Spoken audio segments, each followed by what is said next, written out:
एक बार की बात है, तथागत गौतम बुद्ध से उनके एक शिष्य ने पूछा कि कर्म क्या है। यह सुन गौतम बुद्ध मुस्कुराए और उन्होंने जवाब दिया, कर्म को समझाने के लिए मैं तुम्हें एक कहानी सुनाता हूँ। इस कहानी को सुनने के बाद तुम सभी यह समझ जाओगे कि कर्म क्या है।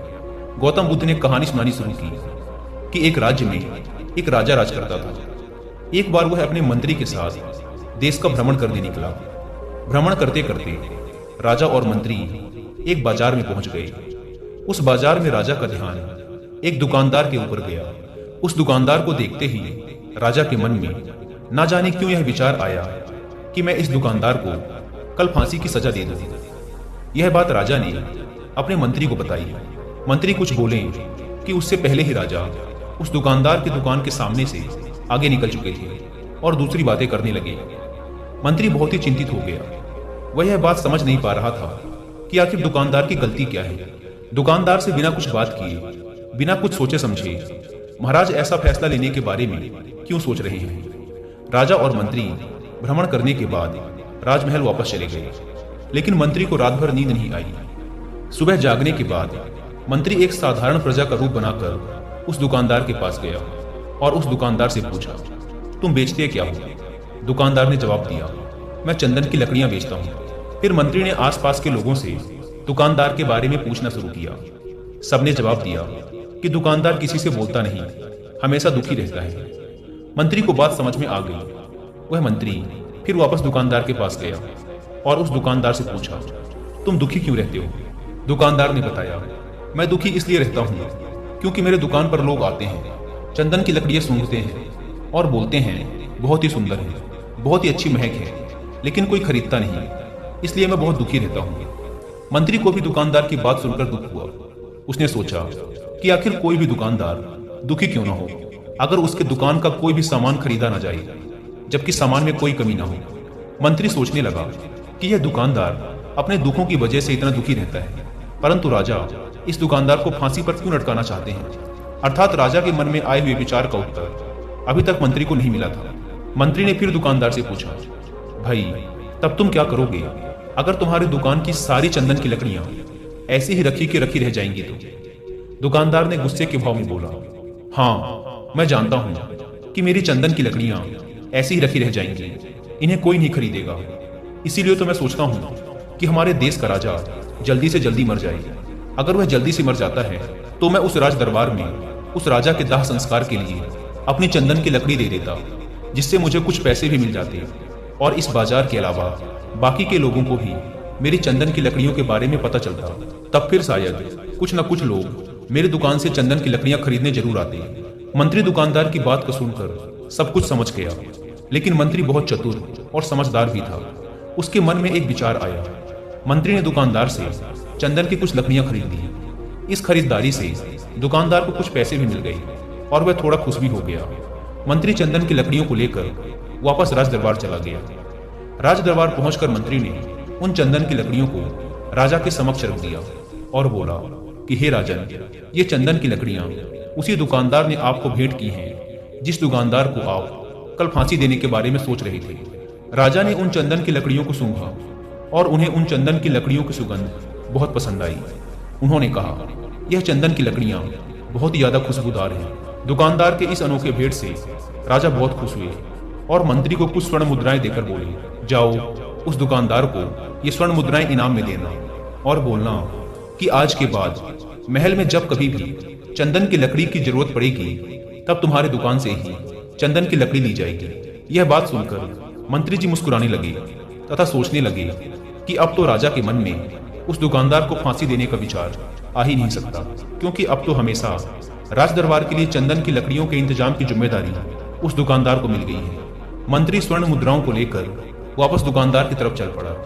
इधर राजा इस विचार में पड़ गए कि वह दुकानदार तो बड़ा ही अच्छा इंसान है। जिस वक्त मैं उसके बारे में यह सोच रहा था कि मैं इसको कल फांसी दे दूं, तब शायद उसके मन में उस समय यह विचार चल रहा था कि राजन पहली बार मेरे दुकान के सामने आए हैं, क्यों ना मैं उनको अपनी सुंदर और खुशबूदार लकड़ियों को भेंट करूं। और आज उसने मुझे भेंट भी किया। बेवजह ही मैं उसको फांसी देने के बारे में सोच रहा था। इधर मंत्री दुकानदार के पास पहुंच गया मंत्री ने राजा के द्वारा दी गई स्वर्ण मुद्राओं को दुकानदार को देते हुए कहा कि जिन चंदन की लकड़ियों को कल मैं खरीद कर ले गया था, उन चंदन की लकड़ियों को राजा ने बहुत पसंद किया और इनाम के तौर पर तुम्हारे लिए ये स्वर्ण मुद्राएं भिजवाई हैं। यह सुन दुकानदार बहुत खुश हुआ। साथ ही साथ मंत्री ने उस दुकानदार को यह भी बताया कि अब आज के बाद राज दरबार में जब कभी भी चंदन की लकड़ियों की जरूरत पड़ेगी तो सारी चंदन की लकड़ियां तुम्हारी दुकान से ली जाएंगी। दुकानदार मंत्री की बात सुनकर बहुत ही खुश हो गया। मंत्री ने दुकानदार से पूछा, क्यों भाई, तुम तो राजा के बारे में इतना बुरा भला सोचते थे, लेकिन देखो राजा तुम्हारी कितनी चिंता करते हैं। राजा कितने अच्छे हैं। राजा अपनी प्रजा के बारे में कभी भी गलत नहीं सोचते। दुकानदार मंत्री की बात से सहमत हो गया और बहुत दुखी होकर राजा के प्रति अपने बुरे विचार पर पश्चाताप करने लगा। दुकानदार मंत्री से बोला, मैं कितना गलत सोचता था राजा के बारे में। राजा तो बड़े ही अच्छे हैं, बड़े ही भले राजा हैं। भगवान करे कि राजा की बहुत ही लंबी आयु हो। यह बात सुनकर मंत्री भी बहुत खुश हुआ।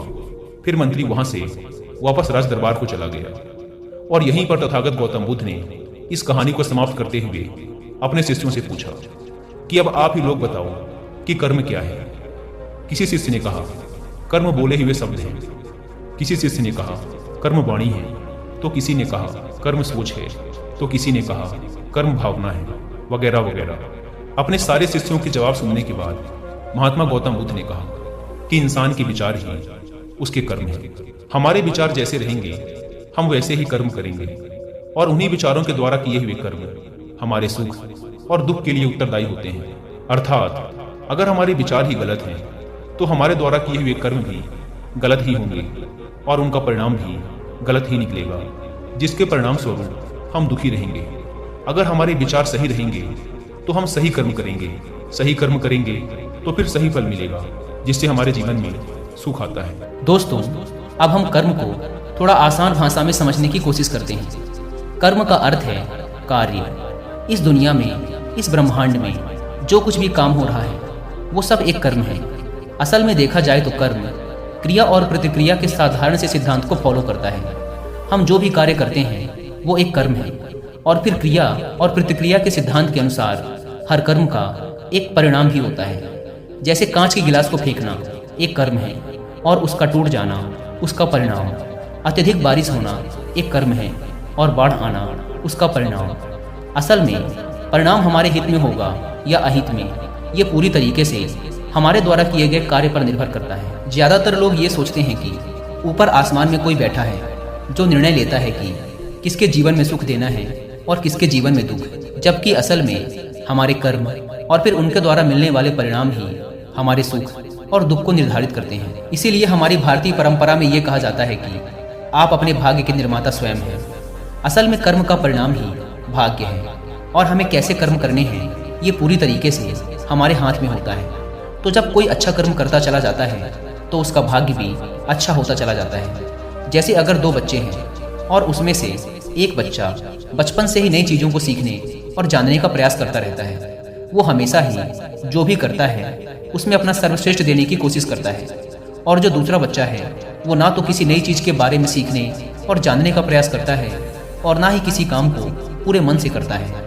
तो समय बीतने के साथ वो पहला वाला बच्चा अपने जीवन में काफ़ी सफल इंसान बन जाता है, जबकि दूसरा बच्चा सालों बाद भी अपने जीवन में संघर्ष कर रहा होता है। अब यहाँ पहले बच्चे को देखकर दूसरा बच्चा बड़े ही आसानी से कह देगा कि उसकी तो किस्मत अच्छी थी, लेकिन नहीं, असल में उसके कर्म अच्छे थे, जिसके परिणाम स्वरूप उसकी किस्मत भी अच्छी होती चली गई।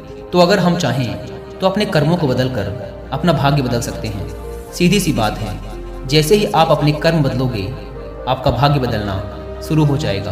और ये दोनों ही परिस्थिति में सही है, अच्छे के लिए भी और बुरे के लिए भी। लेकिन असल में कोई इंसान कैसे कर्म करता है ये मुख्य रूप से उसके माता पिता, परिवार, समाज और आसपास के माहौल पर भी निर्भर करता है। ज़्यादातर केसेस में एक एक्टर का बेटा एक्टर बनने की ही कोशिश करता है, इंजीनियर का बेटा इंजीनियर और डॉक्टर का बेटा डॉक्टर। इसका कारण ये है कि हमारा शरीर और मन अपने आसपास से ही सूचनाएं इकट्ठा करते हैं और हम हमारे अंदर मौजूद सूचनाओं और ज्ञान के आधार पर ही कोई कार्य करते हैं और फिर हमें उसी के अनुसार परिणाम भी मिलते हैं। असल में हम अपने रोज के कामों का 99% अनकॉन्शियस तरीके से करते रहते हैं, क्योंकि हमारा शरीर और मन प्राप्त सूचनाओं को याद रखता है और फिर उन्हें दोहराता रहता है। जैसे जब हम कार चलाना सीख रहे थे तब हम एकदम पूरी कॉन्शियसनेस के साथ हर चीज़ पर ध्यान रख रहे थे कि स्टीयरिंग कहाँ है, ब्रेक कहाँ है। लेकिन कुछ समय बाद हम बात करते हुए या कुछ भी सोचते हुए बड़ी आसानी से कार चला पाते हैं, क्योंकि अब हमारे अंदर कार चलाने की प्रोग्रामिंग हो चुकी है और हम लगभग अपने सारे काम अब इसी तरीके से करते हैं, बिना किसी जागरूकता के। बस वो काम होते चले जाते हैं, क्योंकि हमारे काम बिना किसी जागरूकता के हो रहे हैं। इसीलिए हमें लगता है कि हमें कोई चला रहा है, कोई अदृश्य शक्ति, जबकि असल में हमारे कर्म ही अब हमारी आदत बन चुके हैं।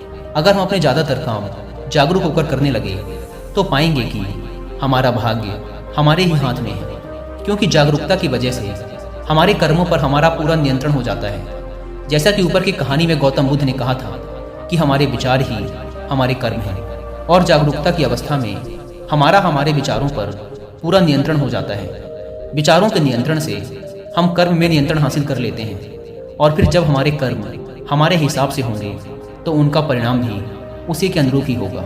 इसीलिए गौतम बुद्ध ने चित्त के नियंत्रण पर जोर दिया है कि जब किसी इंसान का चित्त ही शुद्ध हो जाएगा तो उसके मन में बुरे विचार ही कैसे आएंगे और फिर वो बुरे कर्म ही कैसे करेगा। इसीलिए गौतम बुद्ध का पूरा ज्ञान चित्त की शुद्धता पर जोर देता है।